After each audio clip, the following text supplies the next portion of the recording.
منڈی Bahauddin regional union of journalist Pakistan central Punjab کے نو منتخب قیادت کو سابق رکن پنجاب اسمبلی پیر سید طارق یعقوب رضوی نے مبارکباد دیتے ہوئے نیک خواہشات کا اظہار کیا۔ Mandi Bahauddin regional union of journalist Pakistan central Punjab کے صدر مرزا قیصر فاروق اور جنرل سیکرٹری میاں تنویر شہزاد ساحل سمیت تمام عہدیداران کے انتخاب پر پیر سید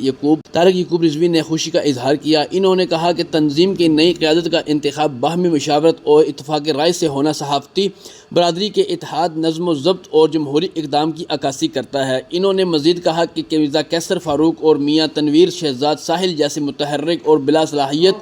صحافیوں کی قیادت میں regional union of journalist Pakistan central Punjab کا کردار مزید مؤثر ہوگا اور خطے کی صحافیوں کے مسائل بھرپور انداز میں متعلقہ فورمز تک پہنچائے جائیں گے۔ پیر سید طارق یعقوب رضوی نے امید ظاہر کی کہ نو منتخب قیادت آزادی صحافت کے فروغ، صحافیوں کو درپیش معاشی اور پیشہ ورانہ مشکلات کا حل اور فیلڈ میں کام کرنے والے صحافیوں کے حقوق کے تحفظ کے لیے عملی اقدامات کریں گی۔ ان کا کہنا تھا کہ موجودہ حالات میں ایک مضبوط اور متحد صحافتی پلیٹ فارم کی اشد ضرورت ہے اور regional union of journalist Pakistan central Punjab کی نئی قیادت اس ذمہ داری کو احسن انداز میں نبھانے کی مکمل اہلیت رکھتی ہے۔